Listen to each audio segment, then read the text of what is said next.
Hi, I'm Paul. And I'm Tiffany. To some, we could be called career wizards. And to others, sometimes we seem like therapists. However, we definitely are not. But for you, we are the co-hosts of the Career Boosters podcast. Hello and welcome to the Career Boosters Podcast, Season 2, Episode 34. And we've been talking about 70 episodes, and this is actually the 70th episode of our show, which is really, really cool. And this is going to be the last episode of Season 2 of our podcast. We run kind of more of on an academic year than we do, a fiscal year or a calendar year. Today we get to welcome someone that I have had the chance to be in some coaching classes with, and when I think of one of the best coaches that I have had, this person definitely comes to mind. Throughout the season, we've been talking about networking. We've talked about all things career, personal development, MBA student related. The thing I think we want to share a little bit today about is the world of coaching, which is the world of kind of giving back and helping people really move forward and take action. Ange McCabe is our guest today. Ange is the CEO at Intuity Performance, a certified leadership and team coach, business elite top 40 under 40 winner, and to me, one of the sharpest coaches that I've come across in my many, many, many years of coaching education and coaching experience. So why not end our season with someone talking about the world of coaching that Tiffany and I are so familiar with? So Ange, thanks so much for joining us. And the first question we have is, can you tell us a little bit about your career journey so far? Thank you so much, Paul. I'm really excited to be here with you both, Paul and Tiffany, and your audience, and honored to be part of the 70th episode. So thanks again. A bit about my career journey. So I always joke and say that I'm a recovering HR practitioner. So that's where I started, was in the world of human resources or people and culture, and worked my way up through. So there was a lot of learnings all the way from consulting to unionized, non-unionized businesses, public, private sectors. I had a lot of, I don't know if you'd call it luck or the ability to be able to kind of pivot with regards to industry. I did find myself at one point feeling that push-pull, in the sense of when you're in human resources, and if there's anyone out there that's in human resources right now listening, they'll understand what I'm saying, the push-pull between employee and corporate. And so a lot of the time what I found was my other HR peers were really enjoying what they were doing. I wasn't as much. And so being a self-proclaimed geek, I did a SWOT analysis, which is strengths, weakness, opportunities, threats, and figured out that the coaching and training and development piece was like what fired me up. So what do I do with this? Pairing that with my HR knowledge of seeing that there's a lot of opportunities for leaders to elevate, I reinvested in myself. Took coaching certifications, DISC assessor, emotional intelligence assessor, facilitator certifications, did all the things, and then opened Intuity Performance I think it was literally the week to the day of our first round of our pandemic. So resiliency and grit were definitely our mantras for that year. And again, silver lining to us, everything went online. So 90% of our business today, now 5 years later, is still online. So we're able to interact with our coaching clients and our B2B clients essentially in person and online. I always love how the world works, because when Paul, because he's got such a lovely network, brings people and they introduce themselves, what's always really neat is there's always some sort of connection that I can find really quickly. Because Angie, you may or may not know, but how I introduce myself is I'm a previous HR practitioner. Please don't hold that against me. Is usually how I will do that in leadership learning seminars and such. And it's that, I'm from HR. Please don't make any assumptions. So I hear you. I hear every single thing that you just said, for sure, as also an HR practitioner. I think you and I could have some fun conversations. But the other interesting overlap that the three of us have, not just you and I, is that you're a podcast host, which is really cool. We often ask people, have you ever been on a podcast? Most of our guests say, no, this is our first time. And it's always fun to kind of get them into the world, but you are experienced. So Yes. I would love to hear a bit more about your podcast, the Human Side of Business podcast. Tell us all about it. So, with regards to the Human Side of Business podcast, originally we actually did it as something to give back during COVID. So, it was Atlantic Canada companies that were small businesses, and we promote them. So, we talk about their journey, how COVID impacted them, and kind of gave them a plug. So, it grew a little bit within that. And after COVID, we then stepped into, okay, what does this mean really for Intuity Performance? And it's still today giving back in the sense of leading into leadership best practices, other people's journeys, and a lot of the what we call human-centric or whole person performance skill sets. That's so cool. What is the? I'll ask you this is a terrible coaching practice, but a layered question. But I have two questions for you. I'm just going to ask them both. What's the best part about hosting a podcast, and what's the most challenging part of hosting a podcast? Yeah, okay, that's a great question. And so for me, the best part is being able to, I think for me, it's the creative side of things. Yeah. So it's being able to play. You're testing new things, you're looking to lean into your audience, then you're reviewing numbers after the fact to see how am I hitting with the audience, which is the double-sided sword, I think that you're pointing to, Paul, in the sense that the, I guess, not the roadblock, but the areas of growth when it comes to podcasting is really understanding who you're speaking to in the market, how you're doing it, and how they want it to be delivered to them. Yeah. I know in my first year of podcasting, I thought that I had the best ideas, of course, coming from a place of ego, and then was humbled to be like, wait a minute, podcast is really for other people, not for me just to share my ideas. So growing into that, I think is really important to understand, again, who's your audience, what do they want to hear, and how can you serve them or meet them where they're at? Yeah, that's beautiful. You talked about whole person performance. I find that fascinating. We work with MBA students around understanding themselves. We probably can all three agree that the more you know yourself, the better decisions you're going to make, the better kind of things that land for you, things like that. What does whole person performance mean to you? And why is this holistic approach really crucial? It's a huge driver of Intuity Performance and our model in general, because as you know, or pointing earlier, that push-pull with corporate versus team members, right? The expectation that you're a different person in the workplace hasn't been realistic. It's never worked.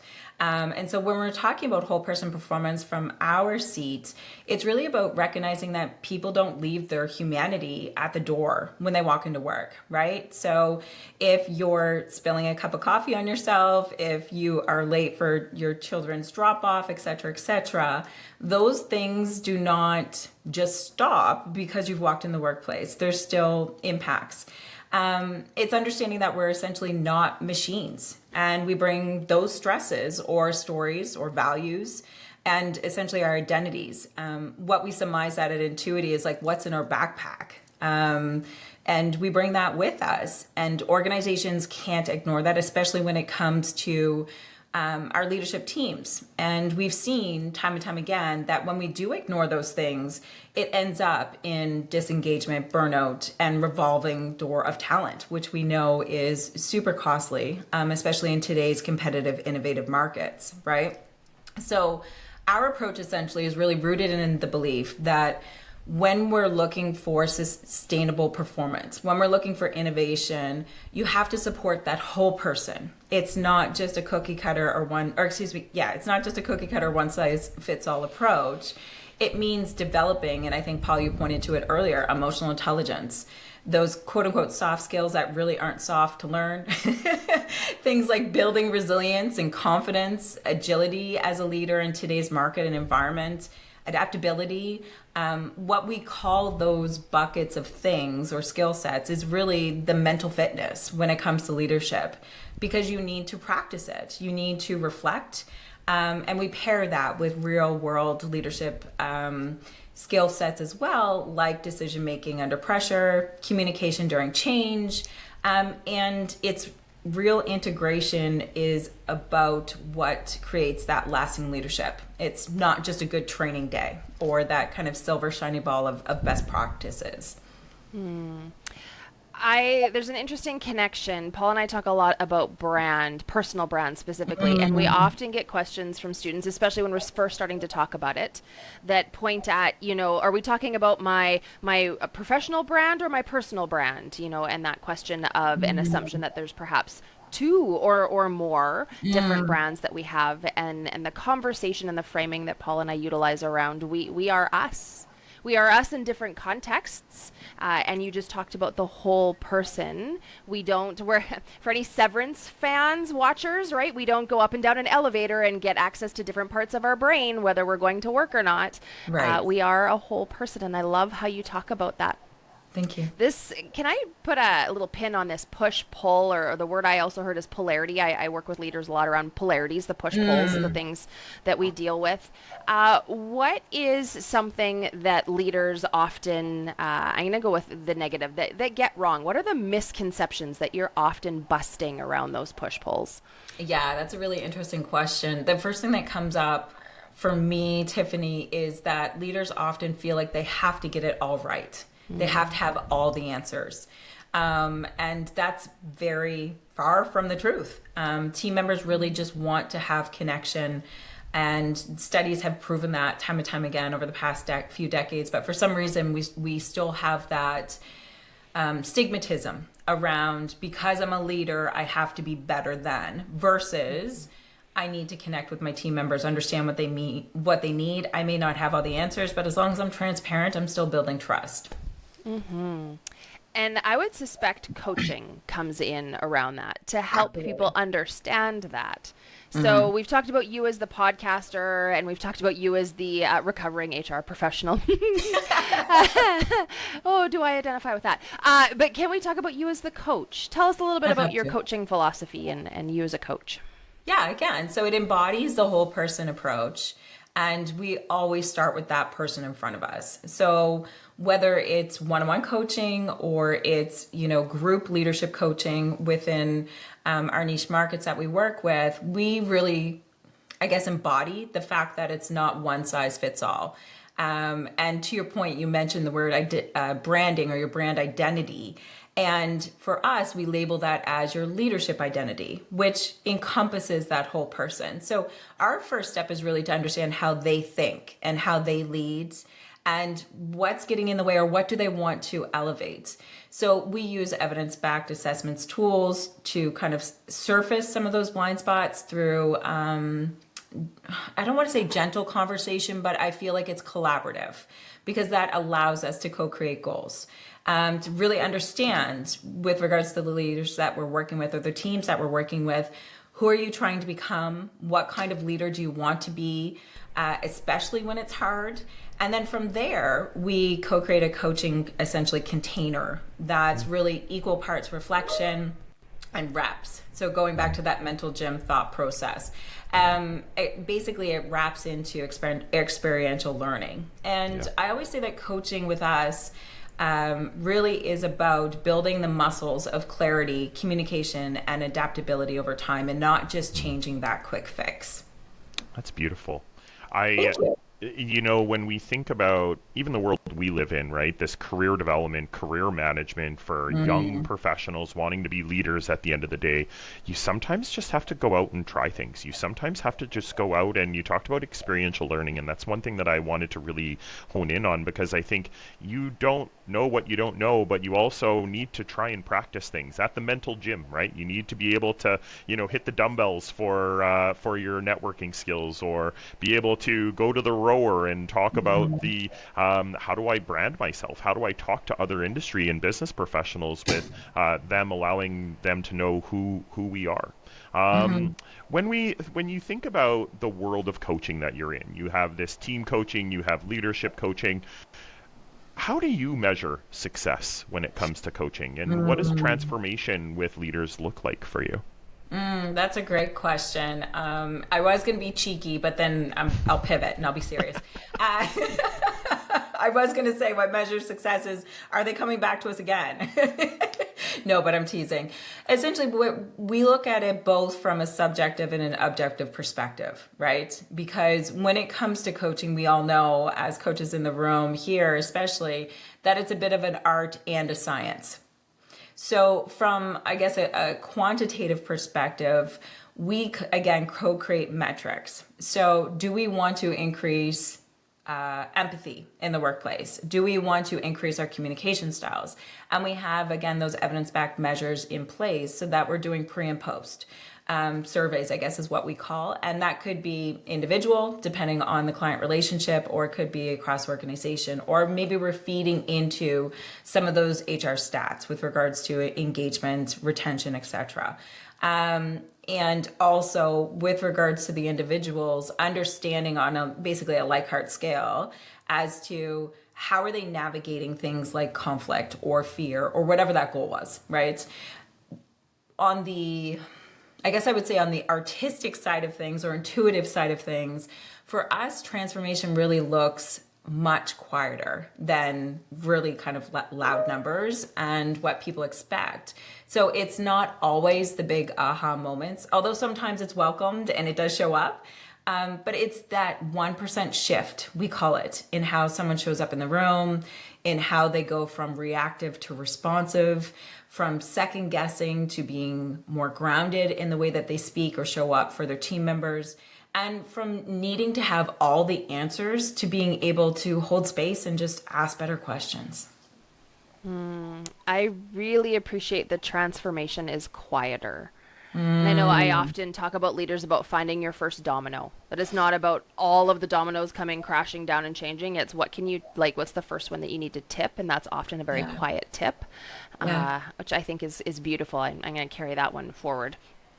Yeah. You mentioned the word niche, that you work in niche markets. And I think we have a bit of an overlap again on working with people that come from a technical background. So lots of our MBA students solidly come in with time as engineers or in science or in kind of more technical, quantitative, black and white, zeros and ones kind of background. Yes. Tell us about your approach in coaching or leadership coaching, transformation, the human skills when the person in front of you is coming with a background that is quite technical. That's a great question. The short answer would be meeting them where they're at. The longer answer is really expressing and then showing that coaching isn't the therapy light version. And it's not only for people who's struggling. Rather, in technical fields especially, there's that mindset of if it's not broken, don't fix it. And you've named it, especially Tiffany, in the same sense of like zeros and ones, right? Like it's very much lateral thinking. Lateral, is that the right word? Lateral thinking, black and white thinking. But coaching isn't about one or the other, and it's not just about fixing things. It's about really expanding that capacity. And you've named it in the green room with regards to being able to have the human skills with the technical skills that equals strong leadership. And so we know that the most technical, brilliant minds that we're working with can still have an opportunity to build their leadership skills in areas of like what we're seeing, especially in this year, is like influencing upwards or cross-departmental collaboration, building trust in hybrid work environments and continuing to sustain that. So coaching really helps connect those dots, we believe, between technical expertise and that human-centric leadership side of things.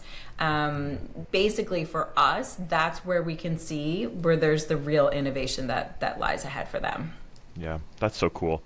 When I think about some of the best leaders that are out there, some of the best managers, they're sometimes not the sharpest technical mind, right? Like they're the people that can build relationships with others. They're the people that build trust. And when we teach our classes on emotional intelligence, we ask people, or we ask our students about the best manager they've worked for and what quality did they have? And they said I could trust them.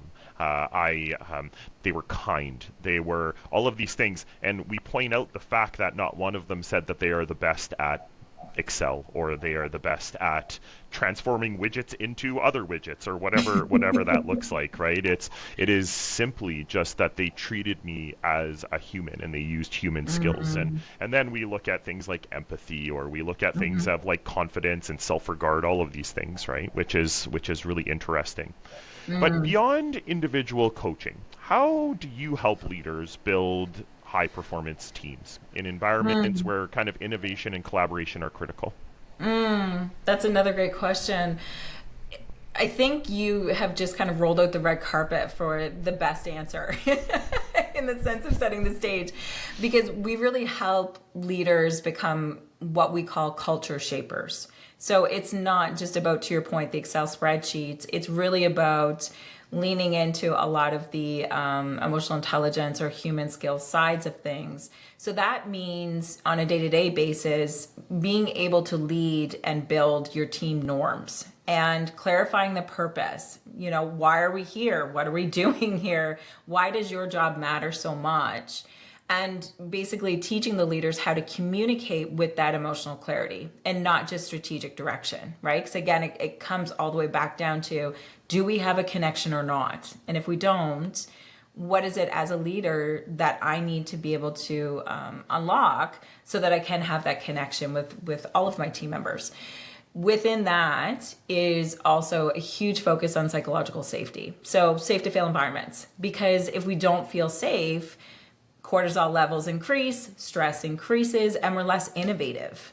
And therefore innovation would die on the vine if we didn't do that. So we bring in the tools around, collaboration, like team charters, shared language, feedback frameworks that we're mentoring, basically doing like the coach approach in leadership, so that teams don't just get along, they really get aligned. What's your opinion on the feedback sandwich, which is the nice way of talking about the poop sandwich? What do you think about that? I think that it had the best intent when it was developed, and it doesn't work because as humans, our poop detector will say, you're able to see and sense that, okay, well, they're just being nice here and here because they had to really tell me this. And that oftentimes also has an element of surprise and erodes trust versus creating trust. So what I would always advise to leaders is that they have, I call it, like, in short, a human-centric conversation. To me, it's common sense. And what I mean by that is it's identifying something objectively. It doesn't have to do with the person, because 9 times out of 10, it's not the person, it's the thing that they're doing. So getting leaders to think about the person's not the problem. We have a problem that we need to collectively solve. I appreciate that.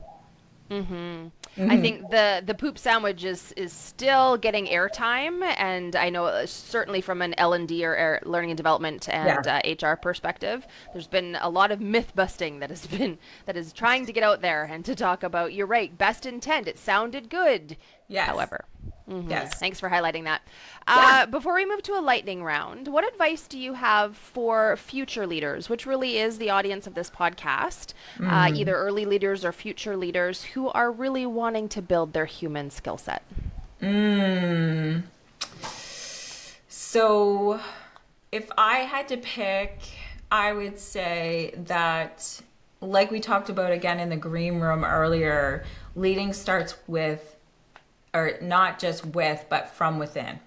And what I mean by that is it's not warm and fuzzies. It's really about understanding what are your strengths as a leader, where are your opportunities for growth as a leader, and how are you going to fill those gaps. I think those are really important things to walk into leadership from a place of success. I appreciate that. Leading self first. Yes. There is so much we could talk about, but we only have so long, and I would love to get to a lightning round. Are you ready? Okay. I think I am. Perfect. Yeah, I'm sure you are. All right. 3 quick questions, 3 gut answers.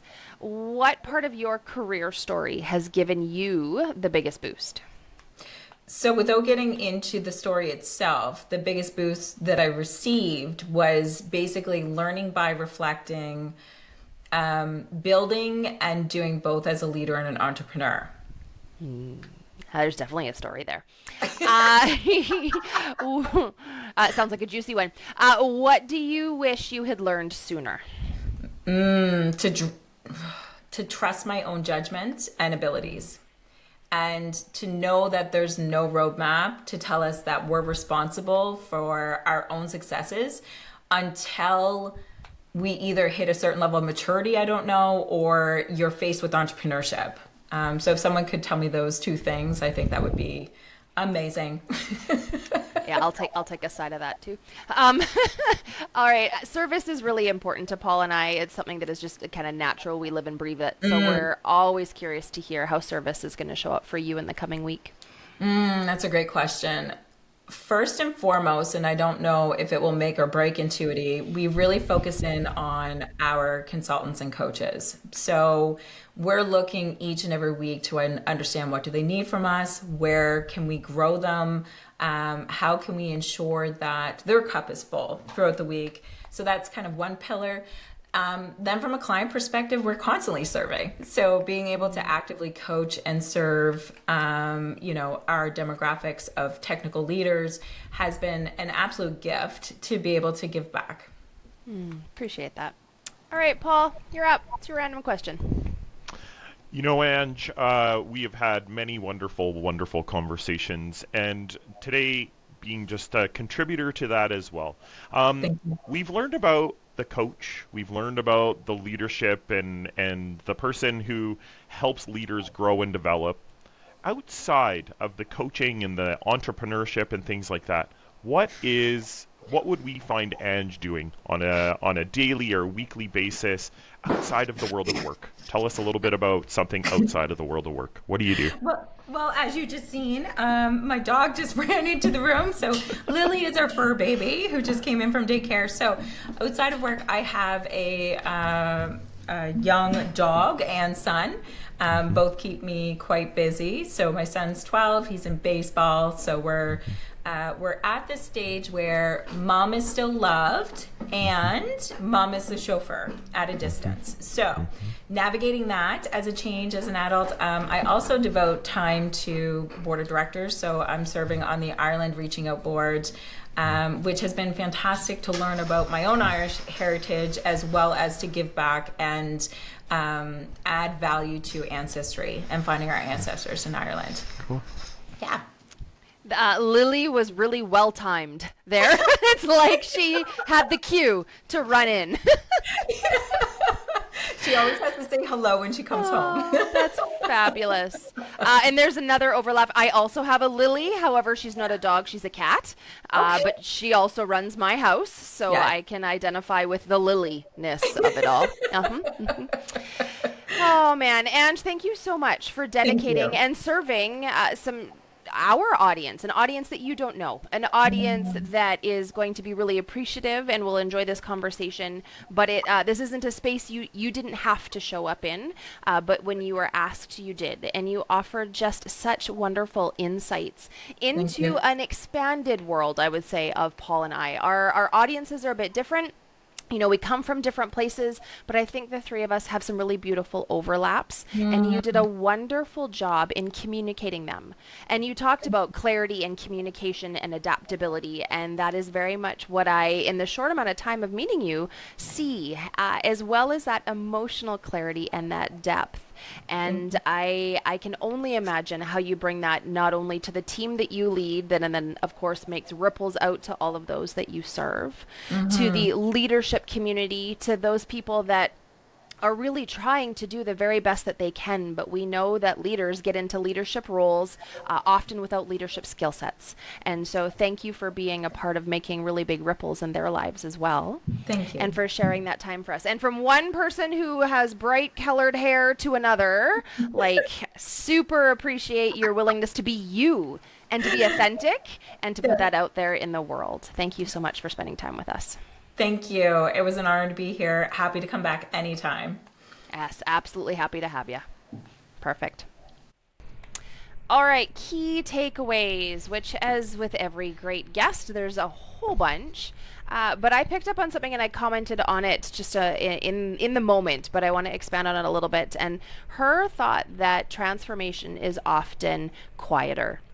And we I'm going to speak for I often think that transformation is the giant light bulb moment, that it's big shifts, and it's truly not. Actually, real, true transformation happens in the quiet moments. It happens in the little shifts, in the 1%, in the reflection that changes just a little bit at a time, And then as you reflect and look back, you start to see how much of a transformation has truly occurred, but they happen in quiet, small shifts. And I think that in this loud world, in this world of flashy things and instant gratification, we want transformation to be the same. But I don't think it is. And so do you understand that? And then how do you create those kind of quiet shift moments for yourself? Yeah, that was big. How about Yeah, you? that's nice. For me, she said something very early on, and this really sits with me. And I think as someone who tries to live very authentically to who I am, the comment, people don't leave their humanity at the doors of their workplace. I thought that was beautiful. Like, when people come into work, they have things on their mind. They are people that have extracurricular activities, or they have to show grit and determination in their personal lives, and they may come to work for a break. Like, we don't know. And I think I'll build off of that, of we don't know until we ask. And Ange and I come from a place of curiosity, come from a place of wanting to help people build great relationships with people. And when I think about what I took away from that is our personal brand, our professional brand, I believe they are intertwined more than we know. And we need to understand the threads that keep those things together. I appreciate that. All right, there's many more we probably could have listed. This is an episode I'm going to go back and listen to again for sure. There were a lot of really great nuggets that I think personally are applicable for me in the work that I do and that we do with students. So that was really fabulous.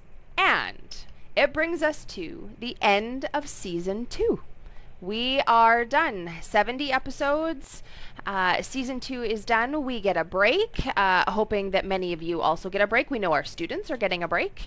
And we will come back refreshed, recharged, ready to go for a new semester, kind of mid to end of August, with a brand new cohort with bright, shiny eyes and hopes and dreams that we will carry with them as well. So have a great summer. Rest, relax, play, recharge, and we will see you in August. Thanks for tuning in to the Career Boosters podcast. We hope you had a blast. Yeah, we know that's corny.